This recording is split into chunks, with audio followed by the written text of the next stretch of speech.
And understand, all of this is part of a larger strategy. President Biden and I came into office with a plan to strengthen America's economy.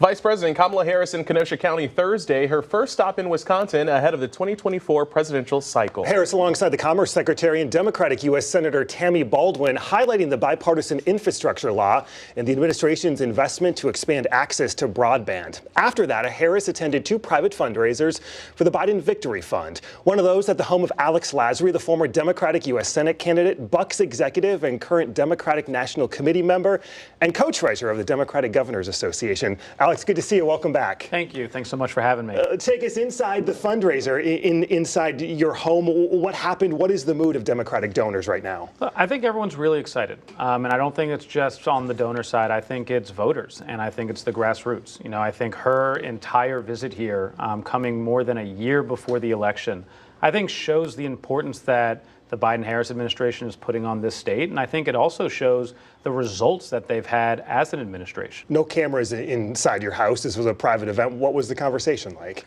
It was a great free-flowing conversation. I mean, I think what the vice president was able to talk about was what they've been able to deliver, and I think get people excited and riled up, and talk about the importance of what this election means. I mean, we always talk about, you know, these are the most important elections of our lifetime, but I think the stakes for this one especially couldn't be higher. There's a segment of Democrats who don't want to see President Biden run for re-election. We've reported on some of the polling, recent polling that shows those hypothetical matchups. What do you think is the concern, not only among donors, but as you mentioned, voters too, when it comes to enthusiasm behind this Democratic ticket? I haven't seen any of that. All I've seen, honestly, is a ton of enthusiasm for President Biden and his administration. And I've seen those polling numbers too, and it's not reflecting, I think, the accuracy of where the voters are. To the money point, a headline in Politico this morning, whistling past the graveyard, Dem fear grows over massive grassroots fundraising hit, outlining the engagement as a warning sign for Biden ahead of a tough election cycle,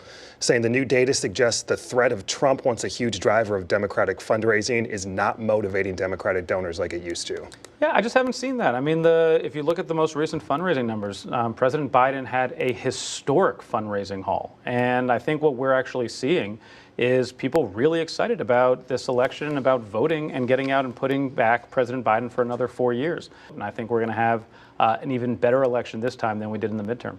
You're a former Bucks executive. You were part of bringing the 2020 DNC to Milwaukee. I want to get your thoughts on the RNC bringing their, not only the debate to Milwaukee later this year, but the RNC convention in Milwaukee next year as well. So from an economic perspective, I think it's great to be able to have conventions coming here, shining a light on our city, and bringing a lot of people here, especially for the first time. I mean, one of the reasons, I wanted to lead the bid for the DNC convention to come here was because I wanted to have, hundreds of thousands of people looking at Milwaukee, coming here and being able to see what a great city this is.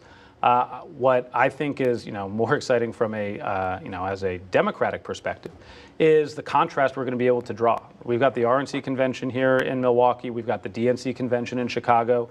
And I think the contrast that we're going to be able to draw with Republicans on who deserves to be elected, not just on the presidential level, but Senate level, and then also down ballot. You ran for Senate last year, dropped out right before the Democratic primary. Given the outcome and what we saw, any regrets on how that all played out? No, I think Mandela, obviously you would love to win the primary, that's why you run, but Mandela ran a heck of a race, and I was really proud to be able to get behind him, to be able to watch him, running that race, fell a little bit short, and that's politics. But I was really excited to be able to endorse Mandela. I was really proud of the campaign we ran, and looking forward to being able to help out in the best way I can for this election. Do you think you could have beat Senator Johnson? I think Mandela ran an incredible race, and I don't know that there was any more anyone could have done, whether it was me or anyone else. It just kind of seemed like this was, just kind of the way the cards fell. And in politics, there's a lot of times where there's a lot of things you can control and a lot of things you can't control. And sometimes, similar in basketball, you try to do the best thing you can with the way things you can control, and sometimes you still fall a little bit short. And Mandela ran a race that I was really proud of. I don't know that anyone could have run a better general election race than he did. A long road ahead. Alex Lasry, Democratic National Committee member, current co-treasurer of the DGA. Thank you so much. Good to see you. Thanks so much for having me, guys.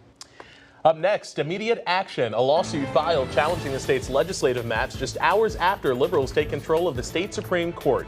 J.R. Ross with new reporting and the new drama inside the court.